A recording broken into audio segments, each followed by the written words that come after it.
தமிழ் முன்னோர்கள் முருகனுக்கு ஆடு வெட்டி படையலிட்டு வழிபட்டிருக்காங்க.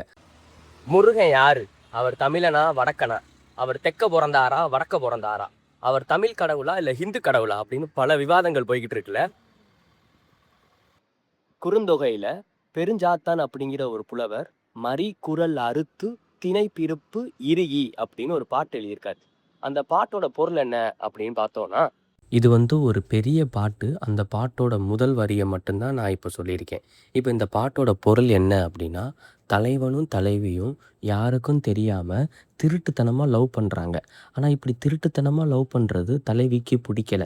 தலைவி என்ன நினைக்கிறா, ஊரறிய உலகம் அறிய எல்லாருக்கும் முன்னாடி கல்யாணம் பண்ணிக்கணும் அப்படின்னு தலைவி நினைக்கிறா. ஆனால் தலைவன் அதுக்கான எந்த ஒரு முயற்சியுமே எடுக்கலை. இப்படி அவர் எந்த ஒரு முயற்சியுமே எடுக்காமல் இருக்காரே அப்படிங்கிறத நினச்சி நினச்சி வருத்தப்பட்டு ஒழுங்காக சாப்பிடாம இருந்து தலைவி உடல் மெலிஞ்சு போயிடுறா. இப்படி தலைவி உடல் மெலிஞ்சு போய் இருக்கிறத தலைவியோட அம்மா பார்த்து வருத்தப்படுறா.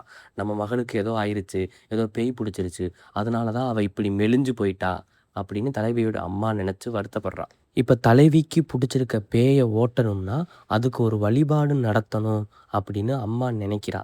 அந்த வழிபாடை எப்படி நடத்துகிறாங்கன்னா, கடவுளுக்கு மரி குரல் அறுத்து, மரினா ஆடு, ஆடை வெட்டி படையலிட்டு தான் அந்த வழிபாடை நடத்துகிறாங்க. இப்போ நம்ம பார்த்துக்கிட்டு இருக்க இந்த பாடல் குறுந்தொகையில் இருக்கிற பாடல். இப்போ சங்க இலக்கியங்களில் இருக்கிற எல்லா பாடல்களுக்கும் ஒரு ஒரு திணை இருக்கும். அதாவது அந்த பாட்டு யாரை பற்றின, எந்த நிலப்பரப்பை சார்ந்த மக்களை பற்றின பாட்டு அப்படிங்கிறத குறிக்கிறதுக்காக அந்த பாட்டோட திணை என்ன அப்படின்னு சொல்லுவாங்க. இப்போ இந்த குறுந்தொகையில் இந்த பெருஞ்சாத்தான் எழுதின பாட்டோட திணை குறிஞ்சி திணை.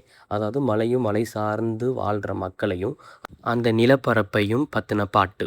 நம்ம எல்லாருக்குமே தெரியும், குறிஞ்சி திணையில் வாழ்கிற மக்கள் குறவன் குறத்திகள். அங்கே இருக்கிற தெய்வம் முருகன்.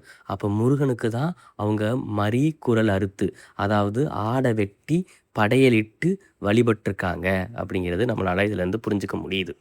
நம்ம தமிழ் முன்னோர்கள் முருகனுக்கு ஆடு வெட்டி படையலிட்டு வழிபட்டிருக்காங்க.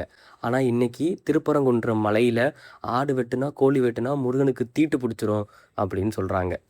பேராசிரியர் தோப்பா அவர்களும் தன்னோட புத்தகத்தில் சங்க இலக்கியங்களில் முருகனுக்கு ஆடு வெட்டி படையலிட்டிருக்காங்க, அதுக்கான குறிப்பு இருக்குது அப்படின்னு பதிவு பண்ணியிருக்காரு.